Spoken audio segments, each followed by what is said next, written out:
नमस्कार, आवाज समाचार देख रहे हैं आप और आपके साथ मैं हूं स्मिता रिशाल। वक्त हो गया 4 बजे की तमाम अहम और बड़ी खबरों का, जिस पर करेंगे नजर, लेकिन उससे पहले नजर इस वक्त की हेडलाइंस पर। अच्छे ग्लोबल संकेतों से बाजार में जोश। सेंसेक्स निफ्टी 3 हफ्ते की ऊंचाई पर बंद। बीएसई के सभी सेक्टर इंडेक्स में बढ़त। सेंसेक्स 550 और निफ्टी 175 अंक चढ़े। दिवाली से पहले सरकार की किसानों को बड़ी सौगात दी गई है। सरकार की तरफ से सरकार ने रबी फसलों की एमएसपी 3 से 9% बढ़ा दी है। सबसे ज्यादा एमएसपी मसूर पर 500 रुपए बढ़ाई गई है। सरकार 6 फसलों की एमएसपी तय करती है। Cabinet committee on economic affairs ने आज जो 2022-23 के सीजन के रबी की 6 फसलों के न्यूनतम समर्थन मूल्य यानी एमएसपी निर्धारित किए हैं। गेहूं में 110 रुपये वृद्धि की गई है। 215 रुपये से बढ़ाकर इसको 2125 रुपये किया गया है। जौ को 100 रुपया बढ़ोतरी की गई, जो 1635 से बढ़ के 1735 किया गया है। चना में 105 रुपये की वृद्धि हुई, जो 5230 से बढ़कर 5335 रुपये अब किया गया है। मसूर में 500 रुपये की वृद्धि की गई है, जो 5500 से बढ़ाकर 6000 रुपया किया गया है। और कुसुम में 209 रुपये की वृद्धि की गई है, जो 5441 से बढ़ाकर 5650 रुपया किया गया है। जी हाँ, तो रबी फसलों की एमएसपी बढ़ा दी गई है। और ज्यादा जानकारी के लिए हमारे साथ हैं लक्ष्मण रॉय। लक्ष्मण जी, आपने पहले खबर दी थी और अब आपके खबर पर मुहर भी लग गई। देखिए, सरकार ने जो एमएसपी बढ़ाई है उसमें 2 खास बातें हैं। सबसे पहली बात तो ये कि दाल के इंपोर्ट पर निर्भरता कम करने के लिए लगातार दूसरी बार सरकार ने सबसे ज़्यादा एमएसपी दालों की बढ़ाई है। और मसूर की एमएसपी यहाँ पे 500 रुपये प्रति क्विंटल बढ़ाई गई है, जबकि सरसों की एमएसपी 400 रुपये प्रति क्विंटल बढ़ाई गई है। इसके अलावा गेहूँ में 110, बार्ली में 100 रुपये प्रति क्विंटल और चना में 105 रुपये प्रति क्विंटल की एमएसपी बढ़ाई गई है। और सूर्यमुखी में 209 रुपये प्रति क्विंटल की एमएसपी बढ़ाई गई है। लेकिन इस एमएसपी बढ़ाने के पीछे आप देखें तो एक और खास बात है। वो खास बात यह है कि अगर किसानों की लागत और रिटर्न की बात करें तो सरकार का दावा है कि गेहूं पर जो रिटर्न है वो 100% दिया जा रहा है। लागत यहां पे 1065 रुपये प्रति क्विंटल की है और सरकार ने एमएसपी बढ़ाकर कब 2125 रुपये प्रति क्विंटल कर दी है। यानी 100% रिटर्न किसानों को दिया जा रहा है, ऐसा सरकार का दावा है। अगर सरसों की बात करें तो ये रिटर्न 104% है और मसूर में ये रिटर्न करीब 85% का है। यानी जितनी लागत है उसके बराबर, उससे उतना ही के बराबर का मुनाफा हो जाए, ये जो सरकार का वादा था उसकी तरफ ये बढ़ते कदम के तौर पर इसको देखा जा सकता है। जी, बहुत शुक्रिया तमाम डिटेल्स के लिए आपका लक्ष्मण जी। और अब बात बीसीसीआई के नए अध्यक्ष की। 1983 वर्ल्ड कप टीम के विजेता सदस्य में से एक रोजर बिन्नी अब बीसीसीआई के नए अध्यक्ष होंगे। वो सौरव गांगुली की जगह लेंगे। मुंबई में आज बीसीसीआई की एनुअल जनरल मीटिंग में रोजर बिन्नी को इस पद पर निर्विरोध चुना गया। बिन्नी के अलावा किसी ने नामांकन नहीं भरा था। जय शाह को दूसरी बार सेक्रेटरी चुना गया है, तो वहीं आशीष सेलार को ट्रेजरर और राजीव शुक्ला को वाइस प्रेसिडेंट चुना गया है। बीसीसीआई के एजीएम में महिला आईपीएल को शुरू करने का भी फैसला लिया गया है। सिम कार्ड से साइबर फ्रॉड करने वालों की अब खैर नहीं होगी। फर्जी दस्तावेज से सिम कार्ड हासिल करना आसान नहीं रह जाएगा। सरकार इसके लिए डेटा एनालिटिक्स सेंटर बनाने जा रही है, जिसके बाद फ्रॉड सिम कार्ड को ट्रैक किया जाएगा। पूरी खबर बताने के लिए हमारे साथ इस वक्त हैं असीम मनचंदा। असीम, क्या कुछ है ये पूरी खबर?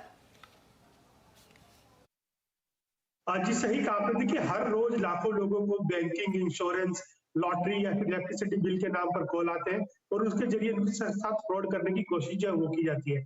और खासतौर पे कि ये जो जिन मोबाइल नंबर से कॉल आते हैं, ये फर्जी दस्तावेजों के जरिए जो है वो लिए जाते हैं। ये सिम जो है एक्टिवेट जो है वो किए जाते हैं और ये कुछ चुनिंदा लोकेशन पर ये सिम जो है एक्टिव होते हैं। देश में कुछ ऐसे ही चुनिंदा इलाके हैं जो कि साइबर फ्रॉड का हब बन करके उभर चुके हैं, जिसमें कि जामताड़ा शामिल है, पुरुलिया शामिल है, मेवात शामिल है, जहां से कि ऑर्गेनाइज तरीके से साइबर क्राइम्स की घटनाओं का अंजाम जो है वो दिया जाता है।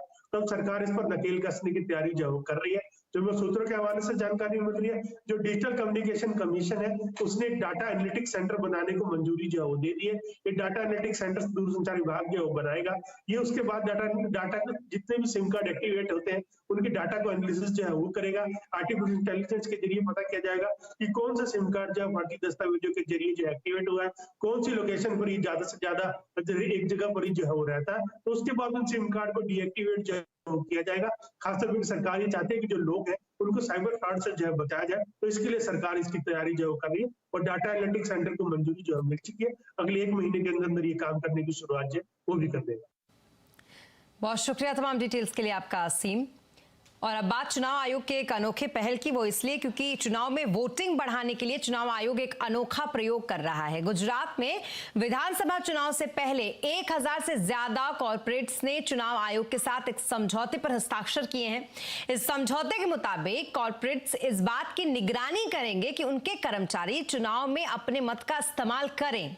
जो कर्मचारी वोट नहीं डालेंगे उनके नाम कंपनी की वेबसाइट और नोटिस बोर्ड पर लिखे जाएंगे। इस बारे में चुनाव आयोग ने कॉर्पोरेट्स के साथ 233 एमओयूज पर हस्ताक्षर किए हैं।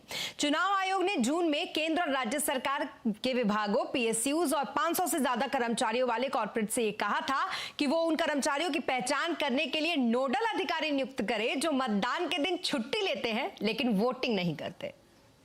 वहीं वोटिंग बढ़ाने के लिए कैसा है चुनाव आयोग का ये प्रयोग, आज आवाज अड्डा में इसी पर करेंगे बड़ी चर्चा शाम 7:57 पर।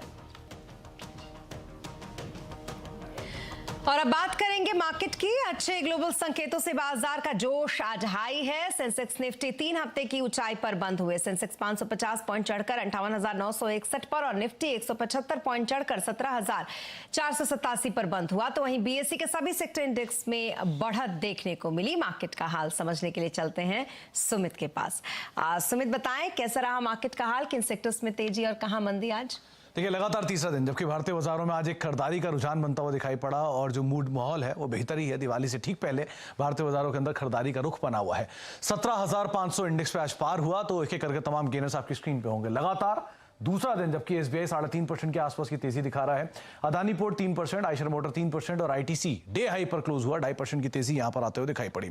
निफ्टी गिरने वाले शेयरों में एनटीपीसी करीब 1% नीचे, एचडीएफसी फ्लैट, ब्रिटानिया फ्लैट, सन फार्मा फ्लैट, ये फ्लैट टू नेगेटिव टोन पर बंद होते हुए दिखाई पड़े।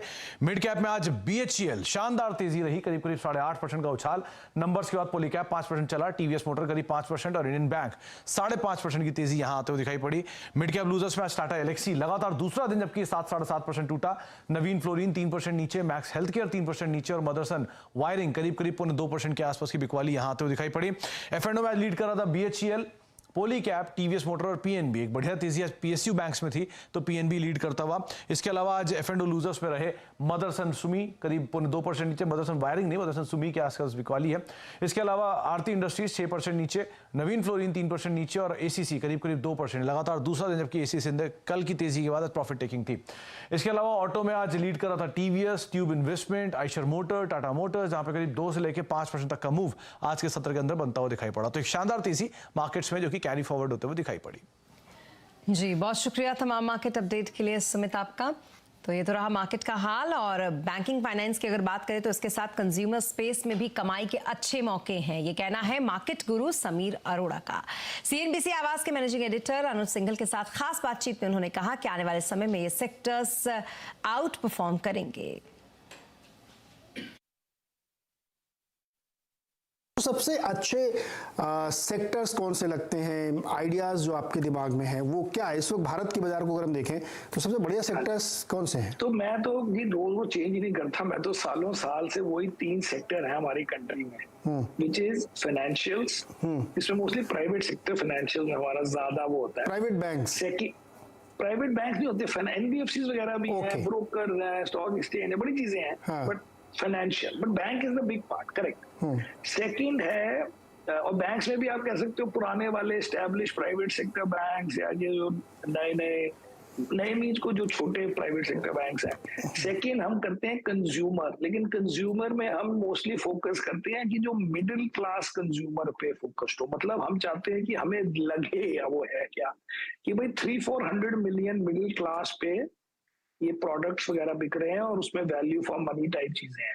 And so we don't want ki a story which is going to 1.5 billion people या 1.4 billion people, because वो उसका मतलब है कि काफी पेनिट्रेशन हो चुकी है, पर अब आप 1.4 बिलियन की ग्रोथ पे डिपेंड कर रहे हैं, तो मतलब इंडिया की ग्रोथ पे डिपेंड कर रहे हैं।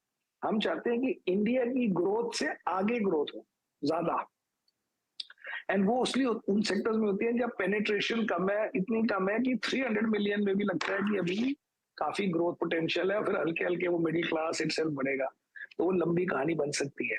और तीसरा जो हम नॉर्मली पसंद करते हैं बट आजकल नहीं पसंद कर रहे हैं, वो है आईटी। जो आईटी को हमने एक्सपैंड करके कर दिया था कुछ साल पहले, IT plus pharma plus speciality chemical, मतलब एक्सपोर्टर टाइप। बट अभी इंडिया की जीडीपी, इंडिया की इकोनॉमिक हालत वर्ल्ड से बेटर है, तो इसलिए हमें बेटर है कि हम इंडिया ओरिएंटेड सेक्टर्स में करें अभी के लिए। अगर आपने सीधे 5 साल की बात करनी अलग है, हम तो कहते हैं कि अभी हमें फाइनेंशियल और कंज्यूमर ज्यादा पसंद है। सर आईटी वाले में क्या ये जो अमेरिका में इतना रिसेशन की बात है और इस वजह से थोड़ा सा चिंता है क्या? बिल्कुल जी, इसमें कुछ सोचने की बात नहीं है। अभी लोग बड़े खुश हो गए कि आईटी कंपनीज के इस क्वार्टर के रिजल्ट बड़े अच्छे आए हैं, लेकिन इस क्वार्टर में किसने बोला कि अमेरिका में स्लो डाउन हो गया है? अमेरिका में फेडरल रिजर्व कहता है कि आपका स्लो डाउन नहीं हो रहा, मैं कराता हूँ। क्योंकि आपका नहीं हो रहा तो आपकी इन्फ्लेशन बड़ी हाई है, तो let me engineer a slow down, मैं इंटरेस्ट रेट बढ़ा के स्लो डाउन कराता हूँ आपका। तो इस क्वार्टर में जो क्वार्टर खत्म हो गया उसकी रिजल्ट की एनालिसिस करके करें क्या? बात आगे की हो रही है कि यूएस फेडरल रिजर्व को लगता है कि इकोनॉमी बड़ी स्ट्रांग है, उसको लगता है कि लोगों की जॉब बड़ी, मतलब जॉब ज्यादा है और मतलब एम्प्लॉयमेंट बड़ी हाई है या अनएम्प्लॉयमेंट बड़ी लो है, एंड लोग क्विट कर रहे हैं आराम से जॉब्स, मतलब economy is too strong, consumer is too strong.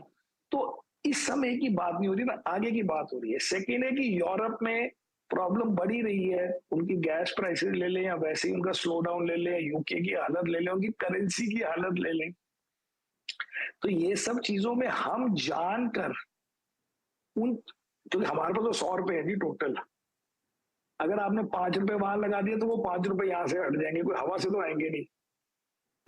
तो हम relatively have to choose what you like. तो अभी हमें नहीं वो पसंद, अभी हमें डोमेस्टिक ओरिएंटेड ज्यादा पसंद है।